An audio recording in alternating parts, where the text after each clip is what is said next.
성경 봉독하겠습니다. 디모데후서 1장 7절로 12절. 하나님이 우리에게 주신 것은 두려워하는 마음이 아니요 오직 능력과 사랑과 절제하는 마음이니, 그러므로 너는 내가 우리 주를 증언함과 또는 주를 위하여 갇힌 자 된 나를 부끄러워하지 말고 오직 하나님의 능력을 따라 복음과 함께 고난을 받으라. 하나님이 우리를 구원하사 거룩하신 소명으로 부르심은 우리의 행위대로 하심이 아니요 오직 자기의 뜻과 영원 전부터 그리스도 예수 안에서 우리에게 주신 은혜대로 하심이라. 이제는 우리 구주 그리스도 예수의 나타나심으로 말미암아 나타났으니 그는 사망을 패하시고 복음으로써 생명과 썩지 아니할 것을 드러내신지라. 내가 이 복음을 위하여 선포자와 사도와 교사로 세우심을 입었노라. 이로 말미암아 내가 또 이 고난을 받되 부끄러워하지 아니함은 내가 믿는 자를 내가 알고 또한 내가 의탁한 것을 그날까지 그가 능히 지키실 줄을 확신함이라. 아멘. 오늘은 디모데후서 1장 7절로 12절의 말씀으로 복음을 지키는 사명이라는 제목의 하나님께서 저에게 주시는 선포의 말씀 함께 듣도록 하겠습니다. 요즘처럼 일상이 매일같이 똑같고요. 세상 말로 멍 때린다, 그런 상태에 빠져 있는 시간이 참 얼마나 길어지는지 모르겠습니다. 물론 일을 하는 동안에도 여러 가지 상황 속에서도 각자의 사정들이 있겠지만 제 상황을 보니까 약간 좀 멍을 때리거나 아무 생각 안 하고 있는 상태들이 꽤 많더라고요. 신문방송은 날마다 같은 비슷한 얘기들을 해대요. 감정 상태가 둔감해져 가는 거죠. 같은 공간이에요. 근데 같은 공간인데도 마스크를 벗고 취식을 하잖아요. 그럼 병균이 기다리죠. 근데 마스크를 쓰면 병균들이 막 달려드는 것 같은 희한한 방역 시스템. 특정 계층이나 특정 집단의 사람들은 걸리지 않고 또 어떤 특정 범위나 특정 집단의 사람들은 스쳐만 가도 걸리는 코로나19. 신기한 전염병이 아닌가라는 생각이 드는데, 이 코로나19에 이 온 나라와 온 국민들이 제어되고 있다는 사실이에요. 그런 희한한 대한민국에 저와 여러분은 살고 있어요. 이게 도대체 언제쯤 끝날까? 다른 나라의 상황들을 보면 물론 다 믿을 수는 없죠. 중국 같은 상황은 종식이 되고 끝났다고 그러는데, 외국도 그런 경우가 있다고 하는데 우리나라는 K방역 이러면서 언제 끝나는지 몰라요. 언제 도대체 이게 종식이 되려는지 모르고 있는 거예요. 그런 상태에서 진이 빠져요. 그리고 맥이 빠져요. 어쩌면 당연한 상황이 아닐까 싶은 거죠. 지쳐가고 있는 거예요. 이런 상황 속에서 오히려 기쁘고 신나고 더 좋은 상황이라고 그렇게 생각하면서 사람들한테 이게 맞는 거다 이러는 분들이 있습니다. 기독교인들 중에서도 그렇고 세상 사람들 중에서도 그렇습니다. 대다수의 예수님을 구주로 믿고 자기 신앙을 가지고 견디면서 살아가는 이들의 마음, 표현할 수 없겠지만 힘들고 괴로운 고난과 역경 속에서 우리가 던져져 있다는 사실은 부정할 수 없는데, 그게 아니다 부정하는 이들은 지금만큼 평안한 때가 어딨냐고 얘기합니다. 저희 교회는 참 감사하게도 매주 예배를 한 번도 빠져본 적이 없고요. 예배를 계속 드리고 있습니다. 그러나 대다수의 교회들은 예배를 영상으로 소수의 인원으로 나누어 드리거나 가정 예배나 특수한 상황으로 이렇게 나눠서 드리고 있는 모습이에요. 사람들과의 만남이나 관계도 많이 불편하고 어려운 상태죠. 여러분도 아시다시피 교회에서 코로나가 발생한 게 아닙니다. 근데 뭐라고 얘기합니까? 교회발 코로나. 하물며 목회자들이나 교회 관련 이들까지도 그렇게 부르면서 교회를 병균의 온상, 범죄의 근원, 무법자 등으로 취급하고 있어요.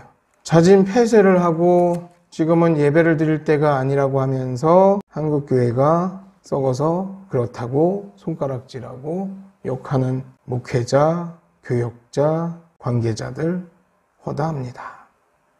그러면서 교회를 탄압하고 목회자나 신자들 고발하거나 고소하는데 앞장서는 이들도 있습니다. 저 아는 사람은 아니고 SNS에서 본 거 자세히는 모르겠는데 뭐 이런 경우가 하도 많아서 그 중에 한 경우를 얘기를 드리면 교회를 다니는 교인들 몇몇이 차를 마시려고 카페에 갔나 봐요. 그래서 서로 얘기를 나누고 그러는데 아무래도 호칭이 교회 호칭이죠. 뭐 집사님, 권사님, 그리고 뭐 요즘 어떠냐 뭐 이런 얘기를 했겠죠. 근데 옆 테이블에 있던 이가 예배 드리는 거 아니냐면서 교회 모임이라고 경찰에 신고를 한 거죠. 체포되고 카페 주인도 경고를 받고 그런 일이 있었답니다. 글쎄요. 교회에서 예배를 드리거나 가정에서 예배를 드리고 카페에서 예배를 드릴 수 있을까요? 현실적으로? 사진도 올라왔는데 거기 보니까 비대면 예배를 드린다고 하는데 저 사람들이 모여서 서로 하면서 예배를 드리는 게 아니냐. 예배에 대해서 아무것도 모르는 분. 교회 감정이 있거나 그건 모르겠죠. 제가 개인적인 것까지 모르겠지만 그냥 못마땅한 거죠. 그런 상황들이. 또 교회에 대해 안 좋은 소식들 잔뜩 들으니까 나쁜 거다 라고 생각해서 그걸 그냥 신고해 버린 것이고 있었던 사건들, 난리를 치고 그랬던 것들 참 입맛이 쓰죠.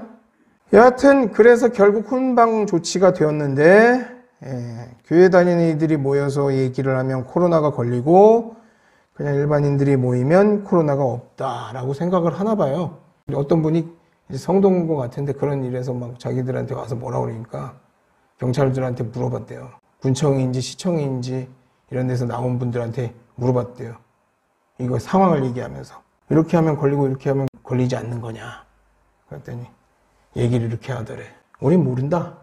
위에서 하라는 대로 했을 뿐이다. 상식이 없는 거죠. 생각이 점점 없어지는 거죠. 그래서 자기 일만 하면 되는 거다. 더 웃긴 거는 뭐 원고에 있는 내용도 아니고 제가 지금 그 일이 갑자기 생각나서 여러분들한테 전하는데 단속하러 왔나? 그렇더래요. 그래서 보니까 누군지 아세요? 자기 교회 반주자들이에요. 정말 황당한 일들이 많은 세상이에요. 세상이 그런 분위기로 흐르고 있어요. 교회 모임이 싫은 걸 수도 있겠다라는 생각이 들어요. 싱숭생숭하고 불안불안하고 마음이 편치 않아요. 그런 상황 중에 들려주신 하나님의 말씀에 다시금 아멘으로 의지해 봅니다. 본문 7, 8절 제가 읽도록 하겠습니다. 하나님이 우리에게 주신 것은 두려워하는 마음이 아니요 오직 능력과 사랑과 절제하는 마음이니 그러므로 너는 내가 우리 주를 증언함과 또는 주를 위하여 갇힌 자 된 나를 부끄러워하지 말고 오직 하나님의 능력을 따라 복음과 함께 고난을 받으라. 할렐루야. 두 말씀을 보면서 가슴이 먹먹하기도 하고 이런 상황이 정말 우리에게 닥쳤구나. 이런 생각이 들더라고요. 예수님을 믿고 예배를 드려요. 신앙생활을 함으로 인해서 세상이나 내가 처한 상황 속에서 고난을 받는 일, 우리에게 실제로 일어나고 있다는 거죠. 그게 무슨 고난이야? 그 생활을 안 하는 이들에겐 오히려 제재거리가 사라지고 편해졌을지도 몰라요. 전에도 한번 말씀드린 적이 있는데 제가 아는 어떤 목사들 설교를 적게 하고 할 일이 적어지니 참 편해졌다라고 얘기하시는 분들이 있더라고요. 물론 저는 진짜가 아니라고 생각을 하고 싶어요. 근데 진심이냐고 물어봤더니 진심이냐고 한 분들이 꽤 있어요. 정색할 수밖에 없죠. 이런 상황 속에. 목회한 지 얼마 안 된 이들 뭐 한 5년 이하 얘를 크게 폭을 쳐줘서 10년 이하라고 칩시다. 그런 이들이 그렇다고 하면 뭐 힘들었나 보다. 아직 뭐 더 힘든 걸 모르나 보다. 이럴 수도 있겠어요. 근데 목회 꽤나 하셨어요. 교회 꽤나 커요. 그런 분들이 그러셔요. 그러니까 드는 생각이 뭐예요? 아, 주님 오실 때가 됐나 보다. 주님 오실 때가 되니까 이제 드러날 게 다 드러나나 보다. 진짜 가짜가 드러나나 보다. 이런 생각이 들더라고요. 여러분, 이 모든 것, 이 역시 우리에게 주어진 시험이라면 말이죠. 주님을 의지하고 이겨내야 함은 어쩌면 당연한 성도로서의 사명일 거예요. 소명일 거고. 이 어려운 때, 어려운 상황의 요즘 경제적으로도 많이 어려워졌잖아요. 더 어려워진 게 사실이에요. 현실이고. 물론 아니야. 아니라고. 아무 문제 없어. 우리 잘 살고 좋은 세상이야 라고 하시는 분들도 있을지 몰라요. 그러나 뭐 저는 아니라고 느끼고 있고 아니라고 느끼시는 분들이 꽤 많아요. 그런 분들의 얘기도 많이 들었고. 그래서 지금 평안해 라고 하시는 분들의 생각이나 의견은 배제하겠습니다. 제가 이 시험을 이기기 위해 하나님께 의지하고 그러므로 말미암아 이겨내자 라고 하는 원칙적인 얘기는 드렸죠. 그런데 무엇보다 삶의 상황 속에서 규제나 억압도 참 힘들긴 한데 삶을 살아갈 때 물질적인 것들이 힘들어지잖아요. 어려워지잖아요. 그러면 믿음이나 신앙이나 이런 소명의식들이 참 바람 앞에 등불처럼 위태위태해지더라는 겁니다. 바울이 쓴 디모데를 향한 사랑의 어드바이스, 디모데에게 서신을 보낸 까닭은 역시 그런 이유예요. 우리가 주님을 영접하고 구원의 확신을 가지고 열심히 신앙생활을 하려고 노력을 해요. 그렇지만 어려움이나 고난이 없는 건 아니란 얘기죠. 이 시간 잠깐 권면을 드리는 거예요. 우리가 한번 우리의 신앙의 생활을 돌아보는 시간 가져보는 것은 어떨지. 그동안에 내가 정말 편하고 안정적인 기반 위에 신앙생활을 해온 것인지, 아니면 지금의 상황이나 그때의 상황, 예수님 믿기가 여전히 편하고 쉬운지. 또 생각해보면 이런 거 있지 않습니까? 예배에 대한 어떤 느낌도 많이 변하지 않았습니까? 우리 교회 같은 경우에는 예배를 매주 잘 드리고 있지만은 주변의 상황을 보니 얼굴을 맞대고 드리는 예배가 하고 싶어서 눈물이 난다고 하시는 분들이 꽤 있어요. 디모데에게 편지를 보낸 바울, 어떤 상황입니까? 감옥에 갇혀있는 최악의 상황이에요. 갑자기 크고 시끄럽고 어지럽고 그런 교회 그 사역 하게 된 디모데, 그 상황 쉽겠습니까? 쉽지 않더란 얘기죠. 이단 사이비들이 교회에 침투해서 흔들어대고 있습니다. 또 어떻습니까? 디모데를 비방하고 교회를 토막내려고 하는 이들이 또 있습니다. 그리고 또 어떻습니까? 자신을 그냥 맹목적으로 따르는 이들 또 있어요. 이게 참 헷갈리는 상태인 거예요. 힘든 상태인 거예요. 그런 상황에서 바울이 오늘 본문의 8절처럼 디모데에게 말합니다. 너는 내가 우리 주를 증언함과 또는 주를 위하여 갇힌 자 된 나를 부끄러워하지 말고 오직 하나님의 능력을 따라 복음과 함께 고난을 받으라. 물론 그에 비할 바는 아니에요. 앞에도 얘기했지만. 근데 현재 저와 여러분들 전에 겪어보지 못한, 누구 말대로 한 번도 경험해보지 못한 그런 상황에 빠져 있지 않습니까? 겪어본 적이 없어. 그런 상황이 지금 닥친 거예요. 일제시대도 아닌 21세기 대한민국 땅에서 예배를 드리다가 잡혀가요. 또 예배를 드리다가 설교하던 목사가 체포되기도 해요. 그런 상황, 우리는 괜찮아 라고 어떻게 장담합니까? 모르는 거예요. 어떻게 될지. 이사를 갈 수 없는 상황, 이동을 할 수 없는, 내 마음대로 할 수 없는 상황이 생길지도 몰라요. 10여 년 전에 제가 그때 이제 목사 안수를 처음 받고 영월에 부임했을 때 마을에 이제 인사를 다닌 적이 있습니다. 네. 마을 사람들 80% 이상이 절과 무당 다니던 이들이었어요. 인사를 다니니까 뭐 새로운 목사입니다. 그러니까 막 형식상으로 그러시냐 뭐 이런 분들도 있고 들은 척도 안 하시는 분들이 많았는데 심하게 믿으시는 분들이 있었어요. 선배 목사님이 주신 새정장을 입고 깔끔하게 빼입고 가서 새로운 목사입니다. 때리시더라고. 도망갔어요. 도망갔던 적이 있어요. 부지깽이 막 몽둥이 이런 거 들고 와서 두들겨 패시는데 도망가야죠. 어떻게 살려면. 도망가기도 하고 어떤 아주머니 집 호수까지도 기억이 나는데 갔더니 잠깐만 기다리라고 그러시더니 뭐 이런 그릇을 통을 들고 오셔. 샘플이 이걸 치워달라고 그런 거예요. 그랬더니 양복 입고 있었다고 그랬잖아요. 지금 머리 접으로 잠깐 고개를 숙여보래요. 뭐 할 얘기가 있는 것처럼 고개를 이렇게 숙였더니 귀를 이렇게 당기시더니 그걸 둘이 부시더라고. 뭔가 했더니 수돗물 같은 거예요. 오물덩어리 막 온갖. 야, 냄새가 안 지워져요. 옷에서 드라이클리닝을 갖다 맡겨서 해왔는데 그 화학 냄새를 뚫고서 나와. 버렸죠 뭐. 몸에서도 거의 한 2주 넘게 몸에서도 냄새가 안 지워지더라고. 그거. 그러고 가다가 어르신분이 또 와서 인사드렸죠. 안녕하시냐고. 몰골은 말이 아니라 제가 여기 새로운 목사라고. 아이고, 보자마자 눈바닥에다가 패대기를 치시더라고요. 그런 일들이 있었어요. 그때 그 분위기가 교회를 자기들이 믿는 그런 신앙이나 어떤 뭐 그런 토속적인 곳에 어긋나고 뭐 마음에 안 드시니까.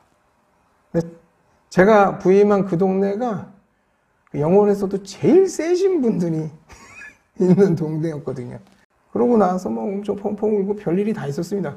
그러고 나서 정확히 제가 2년 반 만에 그분들하고 다 친해졌죠. 네. 그랬던 일이 있습니다. 어떻게 얘기하면 길지만. 그냥 얘기하면 다들 못 믿으셔. 네.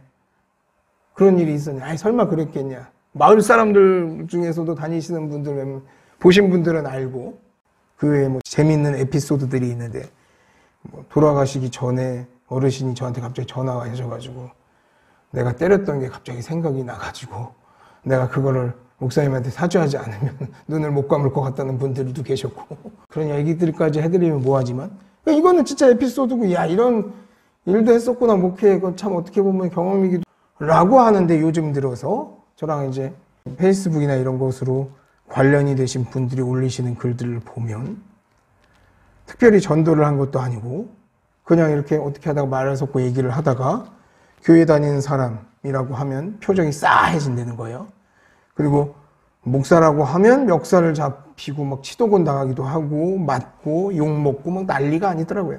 그나마 좀 마음의 위안인 거는 그런 일을 당하신 분들 그걸로 인해서 막 모욕적이고 뭐 내가 그래서 예수님을 못 믿겠다 막 이런 게 아니고요. 목사님들이 그러면 문제가 있죠. 성도님들도 그렇고. 모두 뭐라고 그러냐면 그리스도를 위해서 내가 모욕받고 고난을 받은 거 역시 하나님께 영광이라는 기쁨으로 견디고 감내해요. 그런 모습들이 참 감사한 그런 생각과 마음이 들더라고요. 또한 이런 상황들 속에서도 아무런 걱정이나 의심이나 마음의 불안감 없이 이렇게 주님 앞에 나오신 여러분들 예수님의 이름으로 축복합니다. 작은 것이나 큰 것이나 주님을 지키려고 하는 그 마음을 하나님이 아신다는 거예요. 제 말씀 읽다가 너무 은혜를 받았어요. 누가복음 16장 10절을 제가 읽겠습니다. 지극히 작은 것에 충성된 자는 큰 것에도 충성되고 지극히 작은 것에 불의한 자는 큰 것에도 불의하니라. 아멘.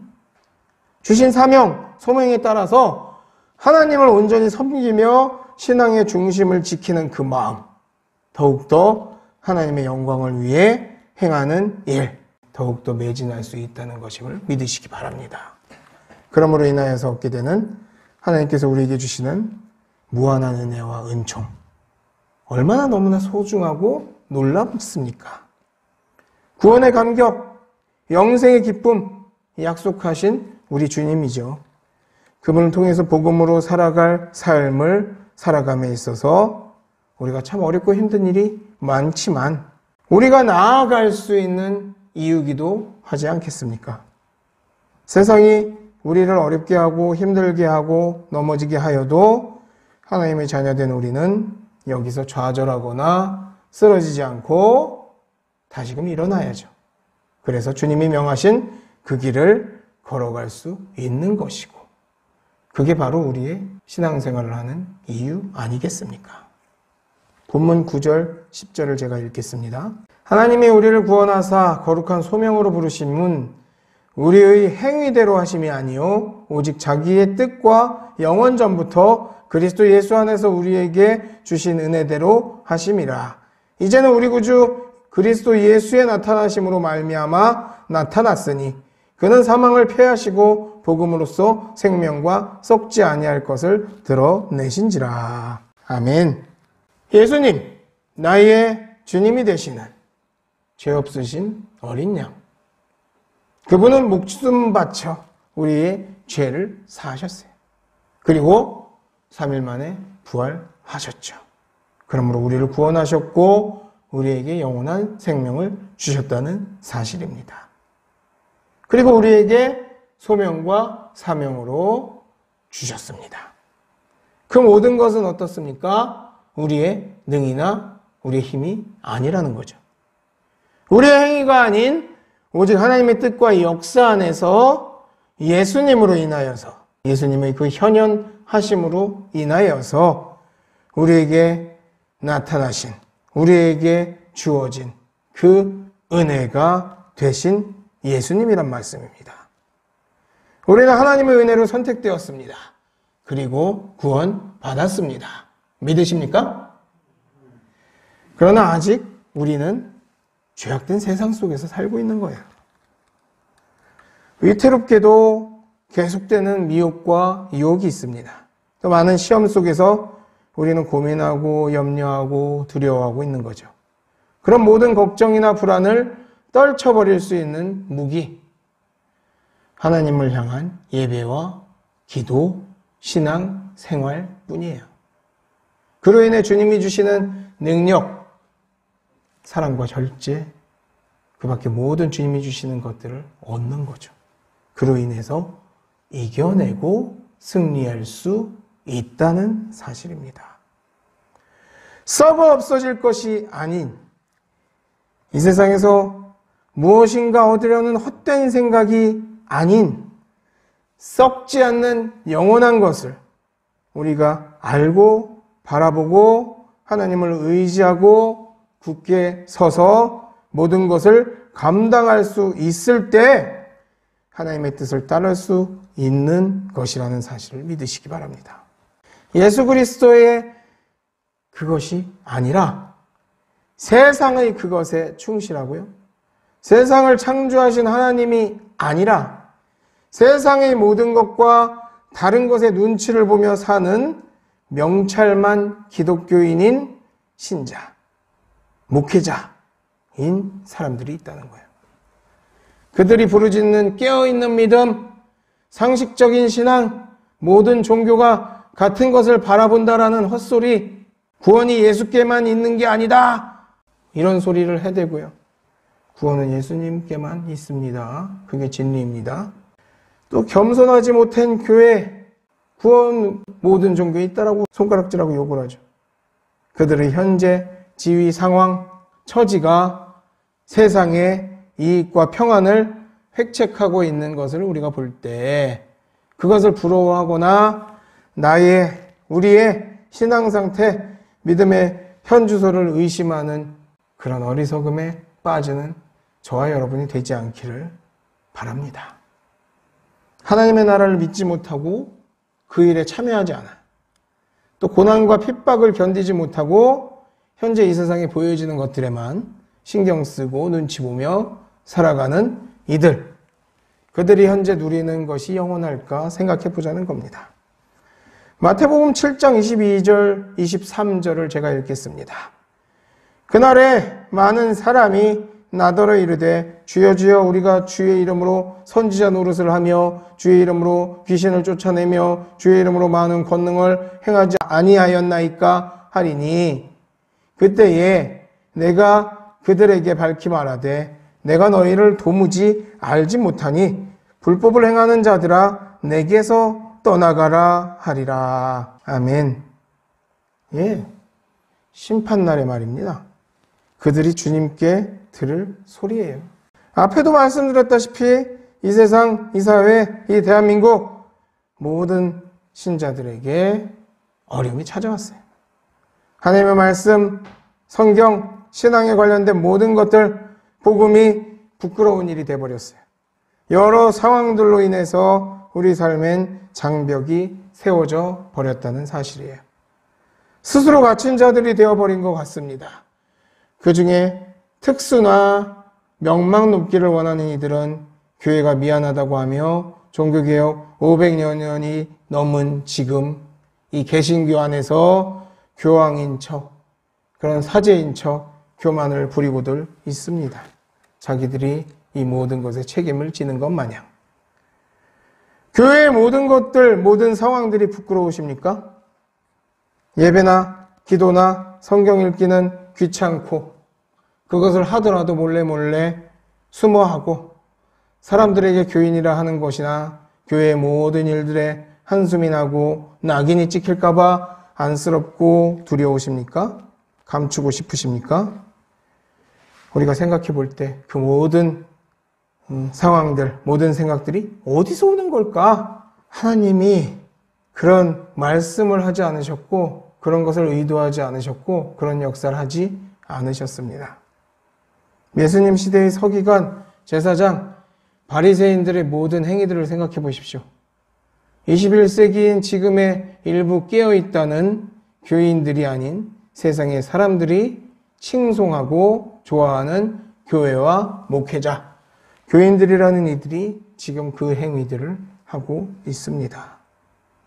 하나님의 뜻인 성경을 하나님의 역사와 뜻이 아닌 그들의 뜻과 마음의 평안대로 잘라붙이고요.